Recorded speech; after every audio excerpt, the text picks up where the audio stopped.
It's just a desire that was in my heart that when I was looking around, I think I was 13 years old, I wanted, number one, to leave a mark. Because according to everything that I do, ngifisa ukuthi kwazeke ukuthi ngakhe ngabakhona, ngakhe ngakhuluma, ngakhe ngashiya umlando. Yes. So then ngazama ukuchecka ukuthi yini inkinga khulukhulu elutsheni sibhekene nayo, umsuka noma isource yama problem wonke ikuphi. Then ngathi mangiresearcha ngicabangisisa ngabona ukuthi no, zonke izinto zithoma ngama decision.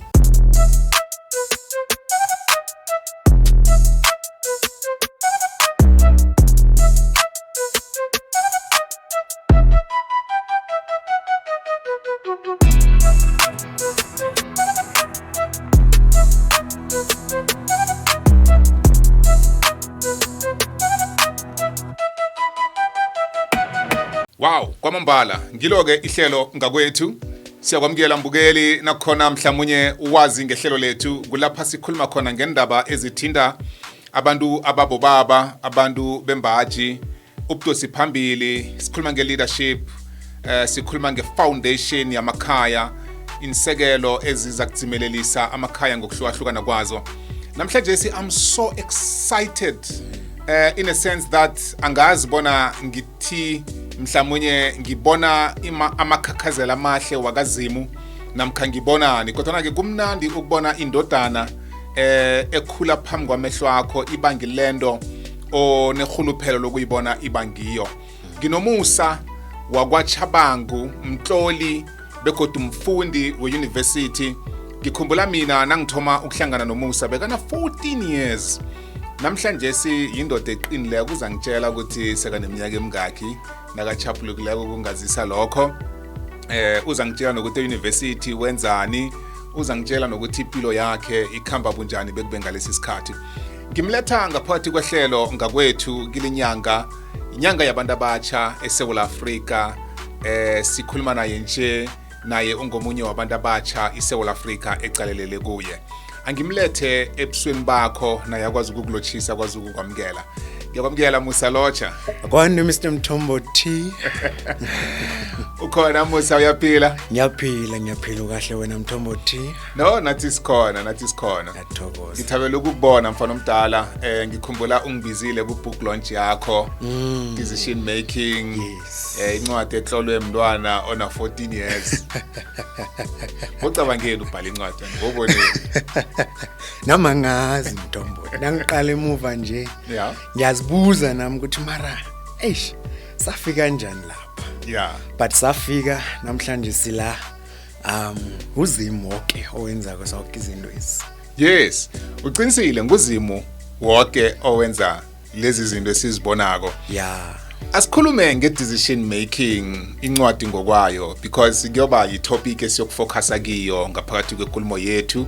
We're talking to young men, we're talking to your peers, especially abadinga ukululekwa nokuthola ilwazi. Yes. How do you define yourself? Asithome lapho mhlawumbe. How do you define yourself? Are you a public speaker? Are you a motivational speaker? Are you a younger pastor? Are you an author? How do you define yourself? Mina, I define myself as a motivational speaker, as an author. Those are the two.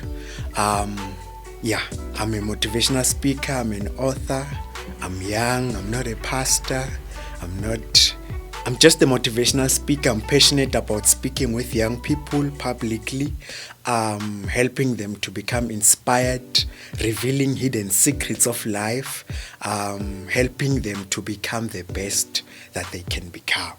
When have you decided to say, you know what, ngifuna ukutlola incwadi and I'm going to title it Decision Making? Were you dealing with issues? Were you dealing with decisions, taking decisions, knowing who you are, trying to find yourself? Bekwenzakalani empilweni yakho? No, with me, this one was not really personal that much. It's just a desire that was in my heart that when I was looking around, I think I was 13 years old, I wanted, number one, to leave a mark. because according to everything that I do ngifisa ukuthi kwazeke ukuthi ngakhe ngabakhona ngakhe ngakhuluma ngakhe ngashiya umlando. Yes. So then ngazama ukuchecka ukuthi yini inkinga khulukhulu elutsheni esibhekene nayo, umsuka noma isource yama problem wonke ikuphi. Then ngathi mangiresearcha ngicabangisisa ngabona ukuthi no, zonke izinto zithoma ngama decision. Like yonke into ekhona namhlanje singaphakathi kwestudio, istudio before saba khona kwaba ne decision yathathu. So impilo yomuntu isekelwa zinqumo ama decision. So ke I came to a point whereby I say let's speak about decision because abantu abaningi siyathatha inqumo inqundo singacabangi. Simane sithathe nje haphazardly because I mean i-decision i-popular, i-trendy, nama ungene styleni, mhlambe it's something that it's being done by many people or it's something that I'm doing because of pressure. So I understood the concept of decision and the impact that it has because abantu abaningi bayathatha ama-decision bangazi umthelela wama-decision. So ke sesiyayibreaka down ukuthi manje uyithatha njani i-decision, yini ofuna uyiconsiderishe mawuthatha ama-decision, after then uphila impilo enjani esekela ama-decision because impilo yakho izodeterminwa ngama-decision owathathayo. Wow. Yes. That's a powerful statement ukuvela kuMusa wakwaShabangu. Oh yes. Mfana omdala mina, I'm so proud of you and begodu ngizibethe isifuba ngawe khulu kwamambala. And umuntu othoma ukubona because I mean our live stream it's big, we've got a lot of followers. Umuntu uthi ngwakuphi lo muntu lo khulumayo la ubuyaphi kuhle. Okay. Mina ngibuya kwaNdebele ePhumule eTofontein A. But currently I'm in Cape Town. I'm studying there. I'm a student, second year student. So yes, njengomuntu wakwaNdebele ngilindrebele njengoba nginje. And then usivezele ukuthi bona 13 years na ucabanga ukutlola incwadi i-decision making, wabona ukuthi yokinto umsusa wayo ma decisions. And then now uqeda matric, what was the decision going to the university? No, ngiceda matric, I wanted to go to Cape Town. It has been my dream always. So I had choices amanye, but ke ngathi no, Cape Town iveli Cape Peninsula University of Technology. Okay. I'm gonna go there and study engineering. Though I think maybe I had not done a thorough research about what I'm currently studying, but it's okay. It's fine. What is it all about? Why are you saying? Are you not enjoying? Not really, not to say I'm not enjoying, but I don't think it's something that I can do for the rest of my life. What is it? What is it all about? I'm studying geomatics engineering. Oh, what is that? No, we are doing surveying, mine survey. We are also doing geographic information systems. Since things are becoming more digital, we are trying to minimize the work on the engineering in the field, bringing it digital so that things become easier because we are moving on the fourth industrial. That's nice, Musa. Why are you saying angekho uzibone No. wenza into le uphilo wakho bonke? What's going on? We are dealing with machines, we are dealing with computers. I can't work with a computer for the whole day and for the whole of my life. I love speaking with people, I love engaging, I love working with people I can interact with. So with the machines, you just get in the cubicle, sit down the whole day, and no, it's not for me. That's not you, eh? Not for me. So what's going to happen after so completed degree yakho? Are you going to the working environment maybe for a few years and change the career? What's going to happen? I think I'm gonna go to the field and work, but continue to study and find something that will allow me to interact with people when I'm working. But I won't be on the space for too long. Oh yeah. Yes. Yeah. All right. Ngumusa wakwaShabangu enhlezi naye. Ufundiswa ngibani? Ibazari namkha babelethi ababhadelako imfundo zakho ze university? No, I'm using Bazar NSFAS. Okay. Yes. Yeah. I'm using NSFAS. And are you performing? Are you good? Yes. Now that we are on the second year. Yes. Yes. Now let's talk about decision making. Yes, as sir. our theme. What is a decision according to you? Mhlambe nasingakhe nje si unpack deeper now. Yes. Without saying we are just talking about your book, but we're talking about a decision. It's a big word. It determines ukuthi where are you going to be or where you're going to be tomorrow, how your future is going to look like. Abantu abaningi bacabanga ukuthi i-decision yinto ayithatha nje angabuya ayichugulule or angaphila ngento le ayithetheko ngaphandle kokuthi aziphendulele. Yes. Inamandla ngangani i-decision phezu kwama responsibilities? So i-decision Mthombothi, I think according to my belief iyakhamselana ne-purpose, ne-vision, ne-direction. Ifana ne-navigational tool. Yabona mawuphethe i-cellphone then ungena ufuna ukuya somewhere, ubhala i-location yala ukhona, then ubhale yala uyakhona. So i-decision according to me yino ekutshela ukuthi siyaphi and why siya lapho, then sikwenzelani lokho. Kushuthi isinikeza i-purpose ukuthi singamane senze izinto, singamane siphile nje. So i-decision it's the foundation of each and everything that gets to happen. So in a deeper context, I would say decisions are made so that things can be there. It's the initiation of each and everything. Shuthi sithomo sazo zonke izinto, yonke into esiyibona ke khona ithoma nge-decision. Wow. And that's true, hey? Yes. Akhona ama-decision are good, nama-decision are bad. Yes. How do we spot ukuthi this was a bad decision? Then ama-decision ke, you know, Mr. Mthombothi, siwathatha namhlanje, siwathathe nje angabonakalisi umthelela wawo right now, angabonakalisi impact yawo with immediate effect. But kunama-decision ongawathatha namhlanje, ama-results unfold 5 years later, unfold 10 years later, 15 years later, and nawulapha phambili kuyakosa ukuthi manje ke ubhekane nama-consequences wawo ama-decision owawathatha many years back, and bese ke sowuyakosele ukuthi ufuna ubuyele emuva uyofixa ukuthi wenza amaphutha and all that, wamane wathatha ama-decisions haphazardly. So the reason why ke sikhuluma ngama-decision ukuthi awumane uthatha i-decision ulidwa ngama-emotions, but uthatha ama-decision after you have thoroughly thought about this ukuthi into le engiyenzako nje ingisiza ngani, ingenza umuntu ongcono, ingenza umuntu owes, ingisiza ingisaphi, then bese ke u-evaluate ukuthi ama-advantage nama-disadvantage, umthelelo ezowuletha empilweni nami ngiyiphi. Ungamane uthathe nje sigubkhwela ngoba uchazwa ukuthi it's trendy, it's being done by everyone, it's recent, it's modern, because at the end of the day you will suffer the consequences of the decisions alone, not with the people obowathatha now. And in life there's something Mr. Mthombothi engiyifundileko ukuthi if you fail to prepare uyakoseleka ukuthi ufuna urepair, and ukuprepare siprepare musingama-decision.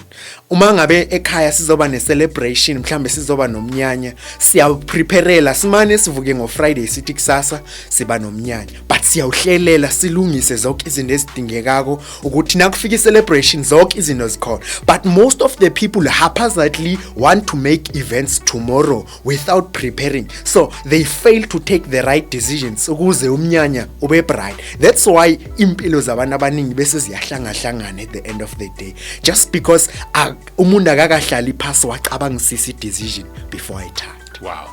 This is so powerful, hey? Kumnandi ukubona abantu abatsha abafana noMusa bakhuluma ngalindlela bakhuluma ngayo, begodwa ke sikhuluma nawe wena sokana lekhethu osilaleleko osathatha inqundo ngokungatsheji ngokungalemuki. Begodwa ke siyacabanga ukuthi ke izokusiza likhulumo. Ungasabi ukuthumela i-comment yakho kule stream sethu namhlanje, bekodwa ungasabi nokuyishare, usharele nabanye, ungasabi nokufollowa our YouTube channel ngakwethu, our home, kulapha kaningi siposta khona nawufike lapho ke ungakhohlwa uku-activate your notification bell nekukulapho ke uzokhona ukuthola inotice yokuthi sesi-uploadile mhlambe a new video namkha a new product qinisekisa ke bona ke ukhambisana nathi. Musa, angibuye ngakuwe mfana omdala. Do you think ukuthi abantu abatsha especially young men ba struggle ngokuthatha ama decisions ngoba bangazi ukuthi fanele benzeni ngempilo zabo? We see some baba bongazimbi bongena endakamizweni, sibona abanye baba ma parents at a young age, sibona abanye baba ma criminals at a young age. Do you think they haven't decided that, or maybe they didn't get a proper guidance? They didn't get a proper guidance. It's when now decisions are just being made out of the spot. Then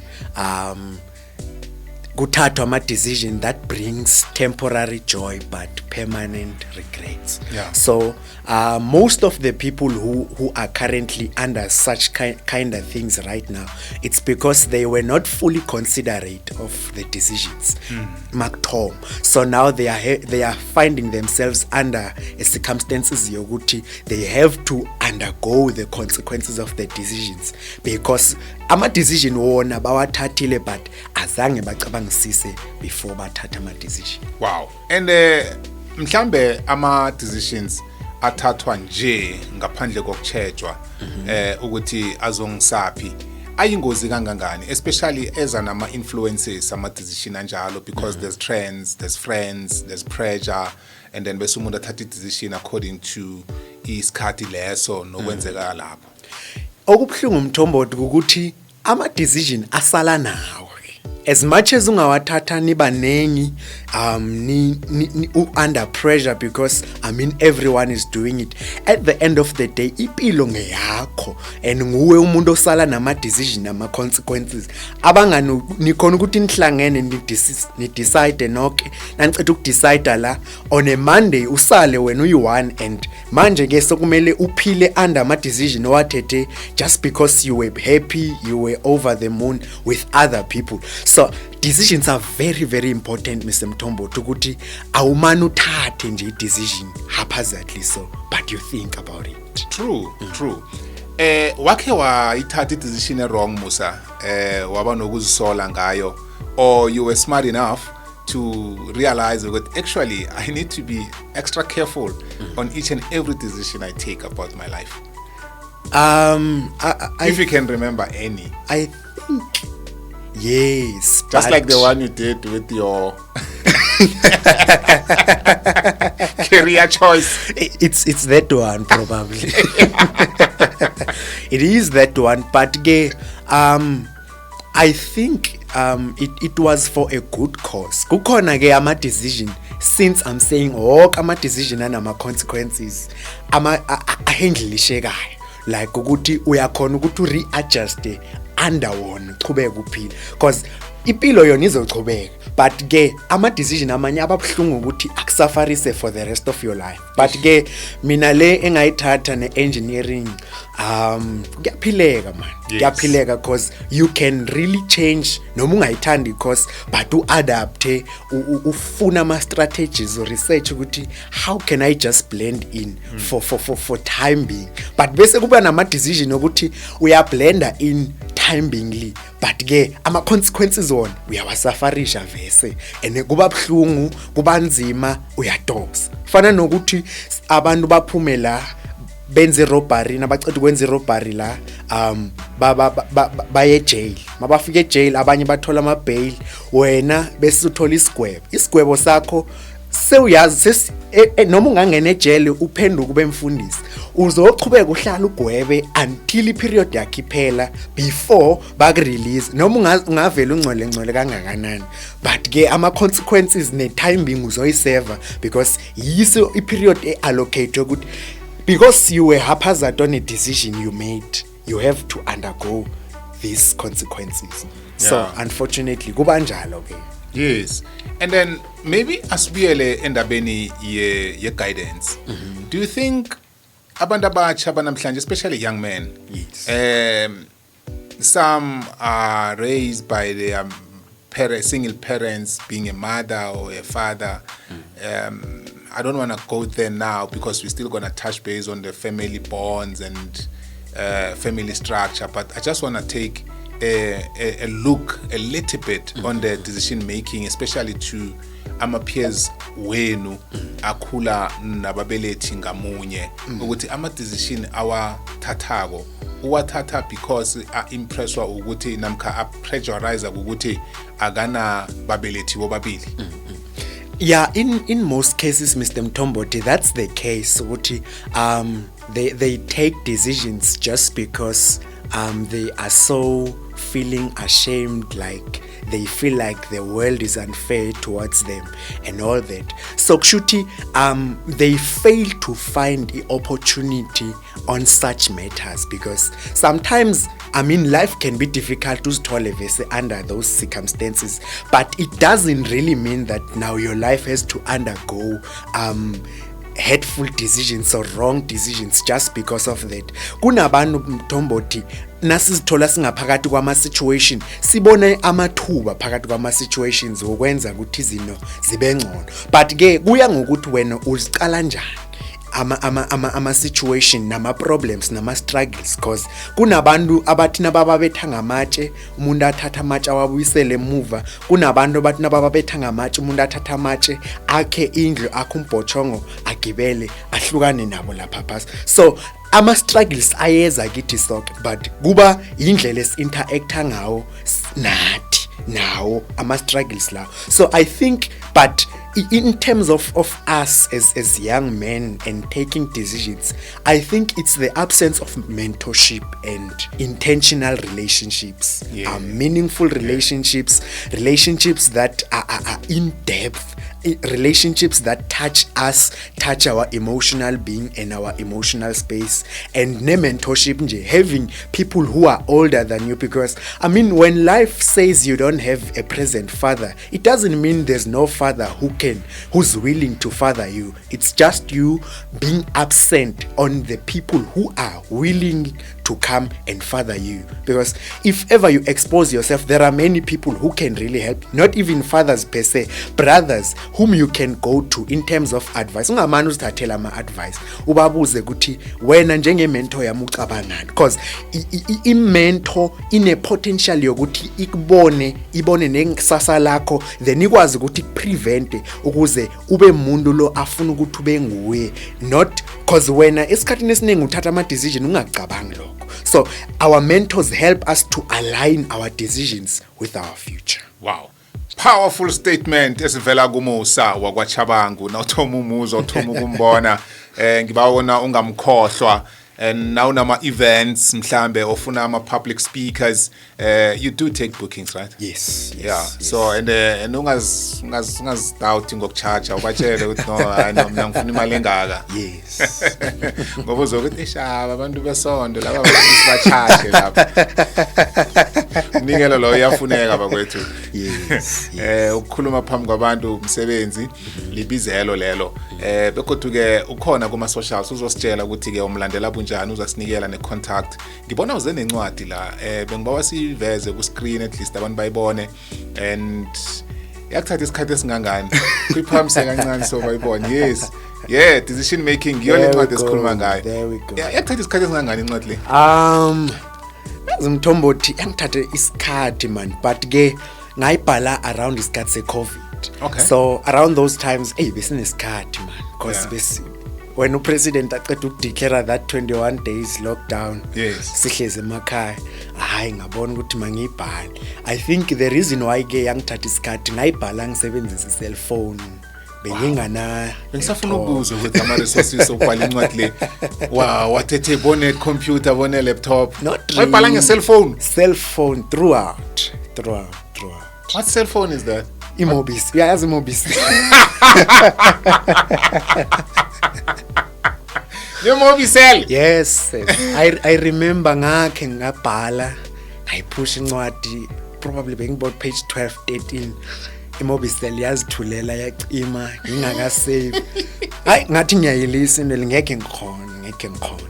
But ke saphusha sengazi ukuthi mhlambe ngibhala ngapha ngisave kuma chats wa ku WhatsApp ngisuse ngapha ngilethe ngapha mangithole mhlambe ilanga eli1 ne laptop ngiliberegise ngihlanganise yonke inole but ekugcineni incwadi yaphuma. Probably I think it was the whole period of COVID-19.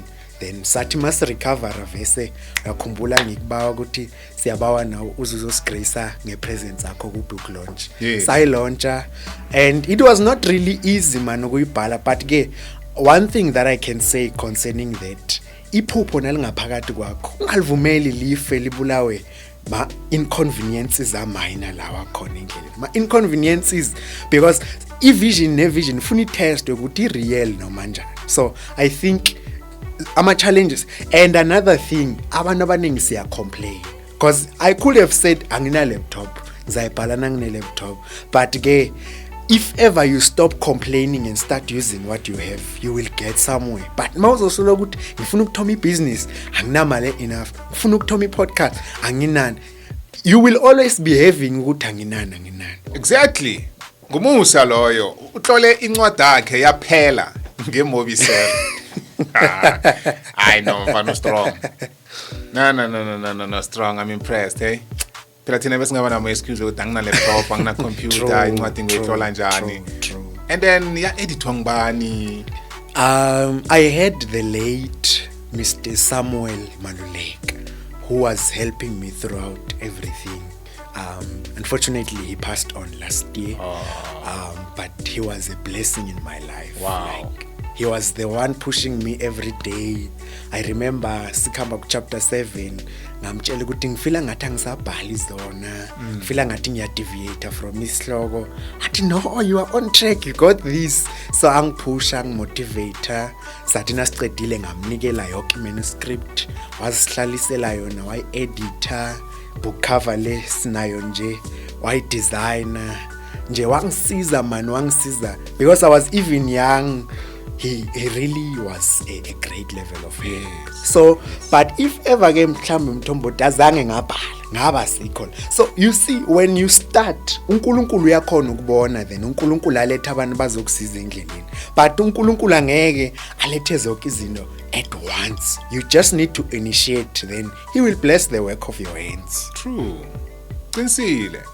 Musa usivezela kabuthaka bengithe ngimbuze ngabomu ngencwadi yakhe nokuthi uyihlole njani kodwa na ke indaba esihlezi phezukwayo indaba yokuthatha inqundo decision making angikwazi njenganje wena njengobaba uthethe siphi isiqundo mhlambe uchiya abantwana ekhaya awunandaba nabo abantwana bakho awubazi ukuthi ebusika nje bambetheni badleni balala kuphi bafunda kuphi ngiyacabanga ukuthi ngalikhulume siphetheko you need to revise your decision and get back to track and so that you can do the right thing. And then angikwazi nje mhlambe ama challenges oqalene nawo ngimaphi mhlambe umsebenzi uphelile and you thought ukuthi it's the end of the road and you wanted to maybe commit suicide. It's not the right time.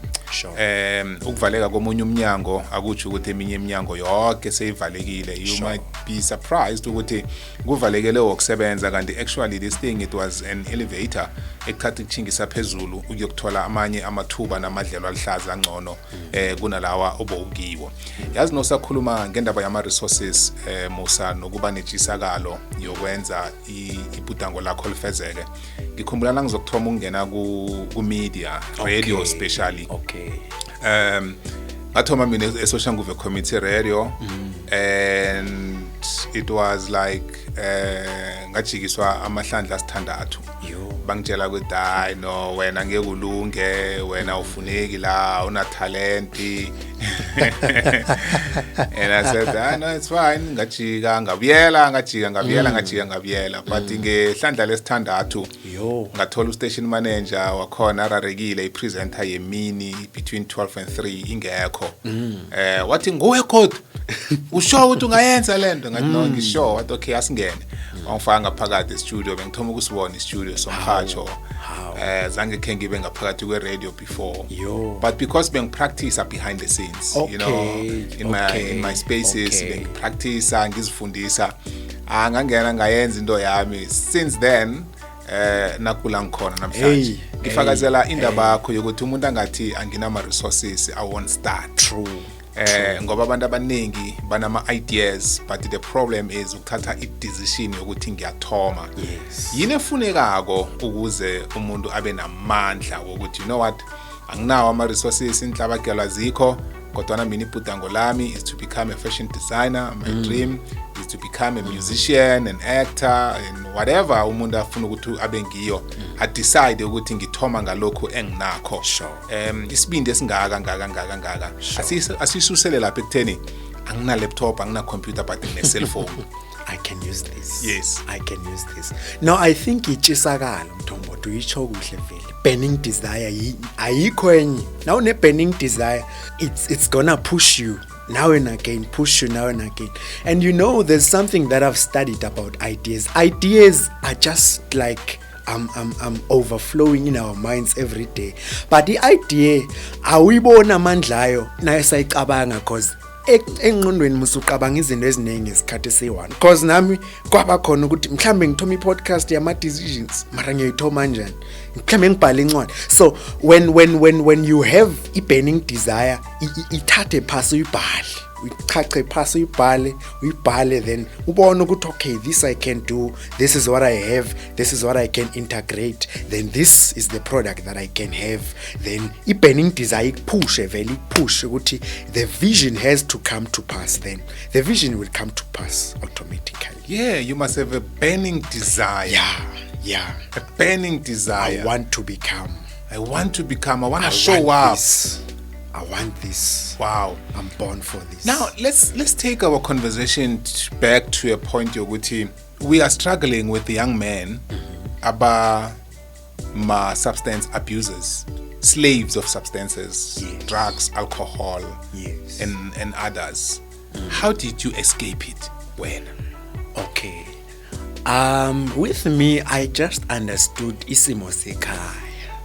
I just looked on how things are at home. At home, we're not really rich and all that. We're just appreciating what God gives us per time. So I understood that I want to change things at home. I'm born to bring a significant change. And after that, ngiyacabanga ukuthi after understand lokho into leyo yangihlukanisa nezinto eziningi, yangihlukanisa nabanye abangani, yangihlukanisa nempilo yestradeni, yangihlukanisa nokuchagala ukuphuma isikolo ungazazi ukuthi uyaphi. Ngathoma ngazi understand ukuthi okay, if ever ngifuna ukuchange la ekhaya abantu bonke laba abanayo into enginayo engcondweni. So if ever ngizosoloko ngichagala nabo ngeke kungisize because i-potential ukuthi abantu ophila nabo banamandla ukuthi bayiphakamise ivision onayo noma bayidestroy bayidemolishe to the level that they can withstand. So ngazihlukanisa nje nabantu abaningi, ngazihlukanisa nempilo yestradeni, ngafocus encwadini, ngafunda not even academics only nje ukufunda incwadi about business, about communication, about ministry, God's work. Ngafocus ngikusebenzeni ngafocus emsebenzini kaNkulunkulu ukuthi ngibe umuntu nangaba ngikho ekhaya ngiyazi ngisesondweni, nangaba ngikho esondweni mhlambe ngiku sports and yes. all that. But impilo yami yaba ne consistency around things that bring value. Ngazisusa nje izintweni ezingimoshela isikhathi. Wow. Omunye angazibuza ukuthi why ngingakubuza umbuzo ukuthi ubaba okubelethako, what role did he play in your life? Was he there? Are you coming from a background enobaba? As solid as you are, Musa, as strong as you are, we quality mfana nangikhuluma ngabantu abatsha ababaholi bakusasa ungomunye wabo abangaphakathi kwe-category leyo. Yes. And mhlambe just to touch base on my question yokuthi did you have your biological father in your life obeka khona involved? Wow, what's happening in that space? Yes. Fortunately, God has been kind. God has been gracious in my life. My father has been a present father. From growing up, he's been supportive. He's been believing on me. One thing I know, he's been believing on me.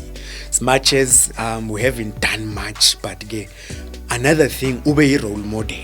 baba mumfundisi. So ipilo engiyiphila right now ngayibona kuyi, ipilo ene discipline ngayibona kuyi. So he might not have contributed too much knowledge, but ke ikambo yakhe, I think it has been a good one, and I'm stepping on it each and every day, and young seven. So he's been a present and a loving father till today. So uhlala naye full time or bohlala noma no baba, family setup benjani? Hlezi naye baba nogogo. Okay. Yes, hlezi naye nogogo. So I'm a product kagogo. Fully nje i-product kagogo. I can tell, ngiyambona ugogo nje ya. Usiqinisile isandla waqinisekisa ukuthi no ukhuliseka ngendlela efaneleko. Now asikhulume ngendaba yokuthi amasokana this time ane challenge khulukhulu uku-understanda indaba ye-family bond. Ngoba omunye uzokuthi mina ubaba akekho empilweni nami, and then omunye athi bahlukana ababelethi bami ngisesemncane, omunye uthi bakhona ababelethi bami kodwa abekho ngoba omunye uyasebenza nomunye uyasebenza, abanye bakhuliswa ababelethi abafundileko abanama career, abantwana basala namaneni ekhaya njalo njalo, depends ukuthi ku family background enjani. But ke kubonakala kaningi i-parental guidance ile kakhulu, it's so absent in the space sabantwana, khulukhulu somntwana womsana. Ucabanga ukuthi i-family bond iqhakatheke kangangani? And I also want you mhlambe to stretch your talk in a position yokuthi i-technology nama-gadgets esiwasebenzisako sewathethe ispace ikhulu. Uthola efamilini wonke umuntu nje ugoba ihloko ku-cellphone yakhe, akanasikhathi sokuthi azomunye ukuthi uvuke njani, uhlwe njani imini yonke, impilo yakhe kuhambe kanjani, kwenzakalani empilweni yakhe, sesidliwe i-technology. Ungathini ngalokho? Number one, on young men like me who are growing up, I will say minimize complaining. Like I always tell people that minimize complaining. Zifundise nje ukwamkela isimo that life presents to you. Let's say being grown by a single parent, growing without parents. Ipilo ekugcineni funa ichubeke. I know it's painful sometimes and all that, but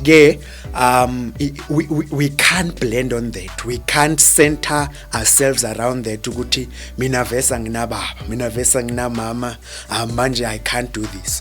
Rather, allow the situations, use them as step ladders, as opportunities of going up, because you can still go up in the middle of how difficult life can be around you. So I would say bond in our families, it's very much decreasing lately because of gadgets and all that. I mean, kids who are 2 years, they also have gadgets now, tablets and all that. We never get to know them, how they are growing. And according to me, I just believe Uguti, it's because we are no longer intentional about relationships, relating with one another. My relationship with my mother, my relationship with my siblings, we are no longer intentional about that, and we are no longer sharing the right conversations with one another. And that one, ithatwa vese ispace sama gadgets nama cell phones, social media and all that. And okubhlungu ukuthi now everyone wants to build their life according to the standards of social media. Like wonke umuntu ufuna ukuba nento ayipostako, wonke umuntu ufuna ukuba nokuthi nakwenzeka ukuthi nami ngifuna ukulahlela lapha ku Facebook ngithola ama likes and all that. Akusekho umuntu owenza into akholelwa kiyo. Abantu sebaphila under the pressure of what is happening in the media of social media, things like Instagram, the life that is portrayed there. And those people are just showing the good things. They never show you the background things. They never show you the background conversations, marriages, success, graduations and all that. Gavela lapha and gajabulisa, yes. But people now baphila under the standards of what they see on social media. And that one one is creating them an unnecessary pressure. People start living ipilo abangayi afford, ipilo that is way upper than their standard. Abantu bangena enkolodweni, bangena ezintweni ezi unnecessary just because they wanna meet and accommodate their lives to the standards that the social media has created. And another thing that I've observed, especially to females under our age group, ukuthi ama-family angabi nama-bonds nama-relationship enza ukuthi bafune i-validation from the people on the social medias. The reason why you will find young girls dating old men, it's because in the house they never get validation, they never get the right conversations, they are never told ukuthi umuhle, they are never told that you are capable, you can do it. So then makafika ngaphandle athola just a random guy amtshela izinto lezo, ubona umhlaba wonke, ubona indumezulu, kanti nasingaba nama conversation are intentional in the internal spaces of our families. When they go out, they won't go out requiring or having the void yokuthi abana validation from other people. So I am coming to this understanding of saying, if ever we can be intentional about relationships, conversations, validations, affirmations, compliments, ukutshelwa ukuthi wenze kuhle, ugcoke kuhle, I'm proud of you, I'm happy for you, you are growing beautiful, you are becoming a great woman. Umuntu atshelwe in the parameters of the house, angeke nakafika ngaphandle nakathola any random guy ongamthandi amtshela those lies abe impressed, because it's the reality ayaziyo inside the house. Wow, that's so powerful, Musa. Sure. I believe umuntu osibukeleko nolaleleko, especially if kunama challenges ekhaya emndenini, ifamily ayihlangani, umuntu sekafuna ithando ngaphandle. Kuna this thing yokuthi umuntu unama double life, ekhaya bamazi aso, endlini bamazi aso, and then unenye impilo yendleleni nepilo ya ku social media. Kuliqiniso kangani nakho lokho? Uyiqiniso Mthombothi, you know, and it's under the same context ukuthi ikhosa ukuthi asivulelani isifuba se vulnerability as families. Asibi nesikhathi sokuthi sikhombane ukuthi enhle wena umuntu onjani, uthandana, ucoca ngani nani, because masingena ekhaya kubukelwe mhlambe i-TV and nayo i-TV leyo seyiyazibukela yona, because wonke umuntu uyacofa ifone, wonke umuntu uyacofa ifone, banye badlala ama-game, others are on social media, TikTok and all that.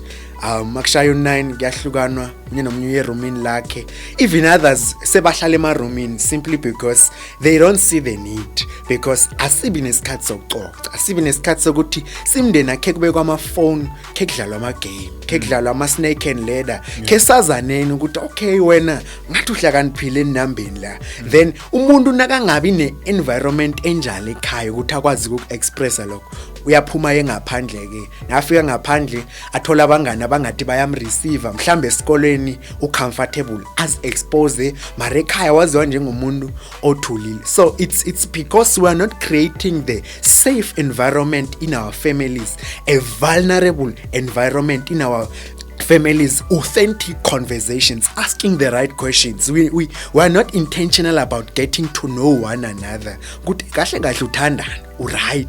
Kwenzakalani ngaphakathi kwakho? What's on your mind? You see mawungena ku Facebook ikubuza ukuthi what's on your mind? If ever singazijwayeza ukuthi singaphenduli on Facebook, but sibuzane thina ukuthi what's on your mind? Umuntu akuvulela isifuba ukuthi uyazi namhlanje this was happening throughout my day, I'm feeling like this about my day. Then we definitely gonna become beautiful families, and we're gonna achieve more if ever we can be intentional, authentic, and have the real conversations. Kungakho ihlelo leli silibiza ukuthi kungakwethu, ngakwethu kulapha omnye nomunye umuntu azizwa asekhaya amgelekile. Siyayiphakulula inkulumo ngapha, siyathemba ukuthi ke nawe uyazuza. Ungakhohlwa ukucomenta, ungakhohlwa nokuthi mhlawumnye usuggest nama topics ofuna ukuthi ke siwathinde sikhulume ngawo. And also maybe you are a public speaker yourself, or maybe you are a community builder yourself, ufuna ukuza kule platform, you're more than welcome. kune email, kune WhatsApp number on the screen ekhambako njenganje ongayisebenzisa ukwenzela ukuthi sikwazi ukuthi sithindane. Just to divert a little bit, Musa, utlole i-decision making incwadi yodwa ngombana ngibone ngathi kunencwadi yesibili onayo itlole ngani ngelimi lesindebele na ibizwani? Okay, kunencwadi yesibili engiyitlolileko when I was 17. Okay. Isihloko sayo sithi konke ngaphasi komthunzi welanga kunesikhathi sakho. Oh yeah. Yes, Oh yeah. yes. Oh wiphethe ke ngibona bavezele screening bayibona. Ikhona. Alright, itloleke ngaliphi ilimi? Itloleke ngesindebele. Incwadi nayo I think ngibhale masiphuma kwi-COVID-19 as a country masiqala si-recover from COVID-19. Ngabona ukuthi abantu abaningi around the time bebaphelelwa lithemba bangasaboni ubuhle bempilo because i-COVID ifike yabalimaza yabathathela imisebenzi yawisa ama-business. But ke I came with a concept that wanted to encourage, to build, to revive hope, ukukhulumisana nabantu ukuthi funa si-understand ukuthi yonke into ngaphasi komthunzi welanga inesikhathi sayo. Ngathi kaMchumayeli leyo. Mchumayeli wesithathu loyo. Exactly. Ngathi ngithandako kanengi Exactly. mhlambe khulukhulu izinto nazi ngathi zibonakala zibudise empilweni bese ngizikhuthaze ukuthi hayi nalokho kuzakudlula. Kunesikhathi sakho. Kunesikhathi sakhona. Yes. So now nasiqhubeka ngendaba ye family bonding abanengi ngoba sebasebenzisa ithuba lokuthi abasakwazi ukukhuluma nabantwana khulukhulu ababelethi. Yes. Bathi abantwana sebanamalungelo banama rights eSouth Africa. When you look at our constitution kunalapha kuvela khona amalungelo wabantwana nokuvikeleka kwabantwana. Sure. Do you think we understand what is a right and what is a responsibility? Because I don't believe ukuthi there's a right and a responsibility. True. Enye nenye right ikhambisana nokuziphendulela. So we only focusing on saying hayi banamalungelo abasakhalimeki sakhona nokukhuluma nabo sibalisa abanjalo. Do you think is that the correct statement to say asikwazi ukukhuluma nabantwana bethu because of their rights? Uyazi indaba yamalungelo Mr. Mthombothi. Eish. Ke in families and in households mina I would recommend ukuthi abazali amalungelo lawa ngisho siyawazi. But ke umzali angavumela umntwana wakhe ukuthi amtshele ukuthi nginelungelo whereas angayiboni responsibility because it's a hand in hand thing. Yes. Right and responsibility. So I think parents should enforce the fact that noma ungangitshela ukuthi une right cela ukubona irresponsibility underneath. Exactly. Zibambane so ukuthi kube ungangitshela ukuthi I have a right of this but kube olindelwe ukuthi ukwenze wena ukwenze. Yeah. Then abazali ngiyacabanga ukuthi bazoyinqoba into yamalungelo and all that. Yes, that's true. Right, now let's give some inspiration to a young man othi ngathana ekhaya kunezinto ngangingcono. Ngathana ngibelethwe emndenini onothileko ngangingcono. A young man who's got dreams but at the same time amabhudango wakhe ubona kwangathi angekho afezeka because of the background abuya kiyo. You know, Mr. Mthombothi, there's something that I have studied lately. Guti, life is so unfair to young men. If we have to come to an agreement first before I give an inspiration, life gets to be highly unfair to young men because we young men are never allowed to be vulnerable, are never given the platforms to express themselves, to talk their challenges, to be affirmed. Young men are expected to be strong. They are expected to have power, to know the right and the wrong and all that. But I would say to young men who are watching us, young brothers around my age group, that as much as life can get so difficult, I normally say we are like eagles. Yayibona i-eagle inamandla i-eagle, and i-eagle indlela ethola ngayo amandla ayikho mnandi. Just as how life gets to be so unfair to us with numerous challenges that we get to come across. An eagle, uma izizwa ukuthi iphelelwe mamandla, iya e-desert for a number of days. Fike lapho ihluba amasiba, izikhipha amasiba lawa, and kube buhlungu sometimes izikhipha amasiba nje kusala isikhumba, and it's very cold around that time, and it's very painful.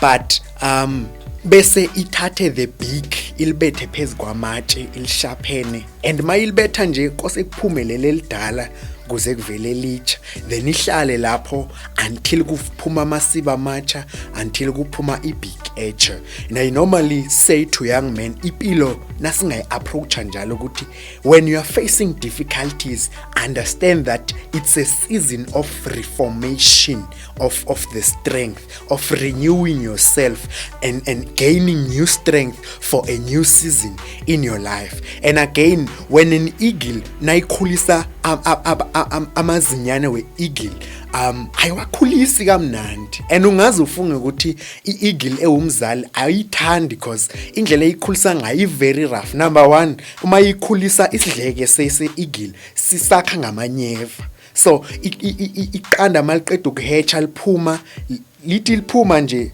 lizwe ngamanyeva seliwahlaba. Yes. And umzali akabi nendaba ukuthi oriyalila oriyamemeza, because une mindset eyi-one ukuthi angikhulisi idzinyane, ngikhulisa i-eagle, into ezoba namandla. So ipilo noma ungathi uvelele phezu kwama-situations ahlabako, ama-challenges ozwako ukuthi la hey ayakulimaza, ungaziwiseli phasi ugive up, rather pick up yourself, because when umama we-eagle understanda ukuthi asikafika isikhathi sokuthi i-eagle ingaba ready ukufly. Sometimes i-eagle iyaphuma encane lapha kunakune, ithi nayiphuma la umama ayibambe ngamaphiko ayibusele phakathi kwesidleke esinamanyeva, and you will say hayi shema kayithanda. But when you understand, the mother of the eagle carries the mindset ukuthi I have to be harsh so that i-product iphume. So nepilo nayo izoba harsh kithi, but let's understand that we are strong, we are sharp, young as we are, and we carry a great potential of becoming. So nje zifundise ukwamukela isimo sala uphuma khona, isimo sekhaya ukuthi sinjalo, appreciate lokho okuncane osithola, kube content ngakho, usebenzise onakho ukuze uthole onganakho. And I always advise ukuthi ithuba lokho esikoleni singadlali ngalo. Lelo ngenye into cool because another thing eyenzakalayo lately, isikolo ngathi sifuna ukukhithwa ku-fashion because abantu bathanda izinto zama-shortcut, izinto zasimanje manje abazwani ne-process, and izinto zama-shortcut njengoba ziyi-short nje ziphela msinyana. Rather sibe patient with the process, and masinesithuba lokho esikoleni sifunde sizimisele, life will be better. But ukuthi uphume ekhaya elinjani, abazali bekho bakhona, those are not excuses for you not to become. You have the potential to become anything. Wow. No soft life, guys. Niyezwa ne? No soft life. Sidleke ngisameva bafethu. Nawukhulele esidlekeni esimtofotofo samasiba uzoba mtofotofo njengamasiba lawo. Sure. Ukhulele esidlekeni esinameva uzoqina njengameva. True. Ungabusabi ubuhlungu bekhaya, ungabalekeli. Vane ngibatshele Musa ngithi kunenye into enzange ngavuma ukuthi ife ngaphakathi kimi, libhudango ebenginalo. Zingafa zonke izinto mndomutsha ngakuwe empilweni, kungafa ibhizinisi, kungafa lokho nalokho, kodwa na ibhudango nalo ungalivumeli ukuthi life, ngoba ibhudango lelo kungilo elinguwe. Ngilo kodwa elizokusiza, elizokwenza kodwa uhlale namakhosi, ubehlangana nabantu abaphambili empilweni ngenxa yebhudango onalo. Musa, singaphakathi kwe-Youth Month, ngikhuluma nawe nje eSouth Africa. Umuntu omutsha weSouth Africa ubona ukuthi yini mhlawumnye ekufanele simkhumbule ngayo, especially the generation ye millennium generation esikiyo nje kungini ama 2000 You know, mina, I respect you guys so much. Nangikhuluma ngama 2000s ngifunda okuningi, honestly speaking, you know, ku generation yenu. You guys ni belethwe ngesikhathi kuchukuluke umthetho. And abaningi benu bakhonile ukuthi sele kunomthetho loyo ongakakhulisi ababelethi bethu singasuki emthethweni ozasiphumelelisa njengabanye. Yabona?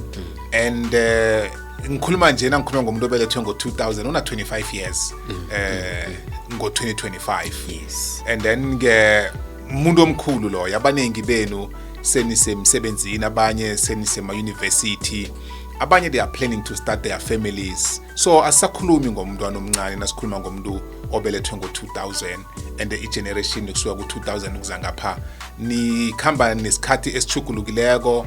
Technology, it's moving so fast. Very. And ifuna ube discipline as well. Ifuna understand ukuthi yini ifuna ukuyenza ngempilo yakho.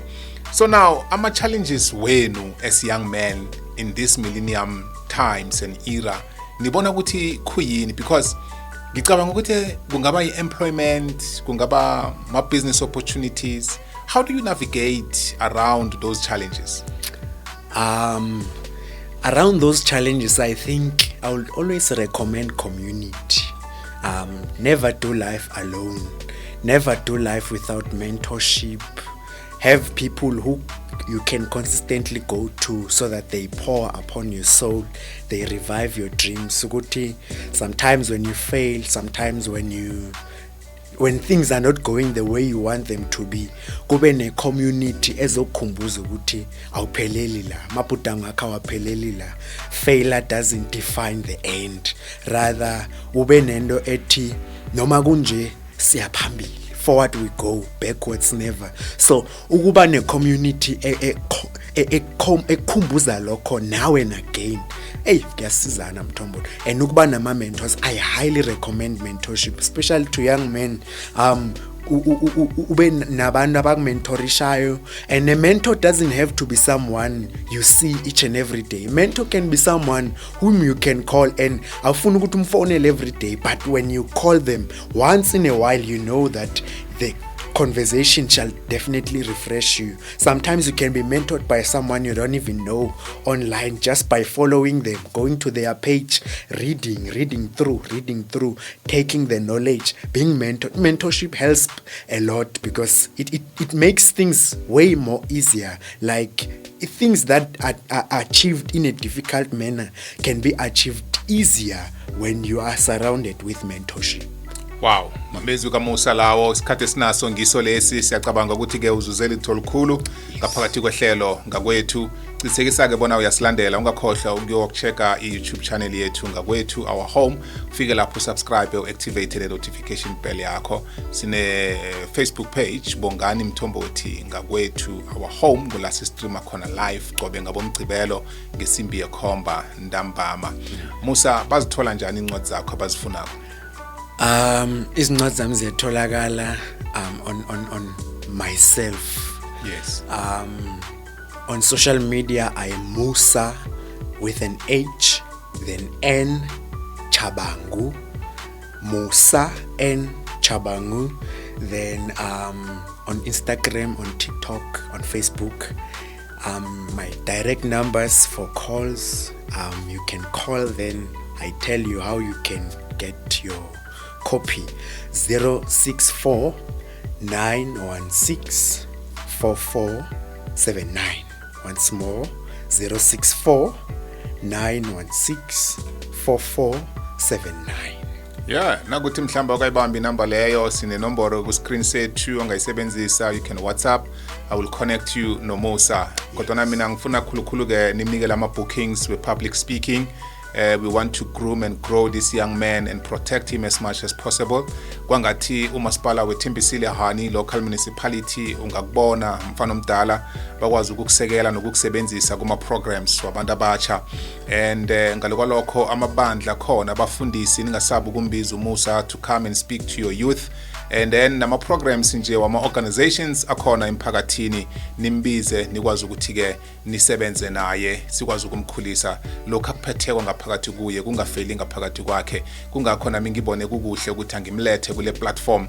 Abaningi nilindele ukuthi ngikhulume nabo baba bakhulu, kodwa ke la asikhulumi indaba zokuthi ubaba uyahlukumeza, ubaba uyabulala, ubaba uyabetha. We want to inspire young men, we want to inspire men as a whole, ukuthi bakwethu asibeni bobaba abazasazi ukuthi thina sibobaba bakwazi ukuphilisa imindeni yethu, imphakathi esihlala kiyo, nenaha esihlala kiyo okuyiSouth Africa siyenze ibe inaha engcono.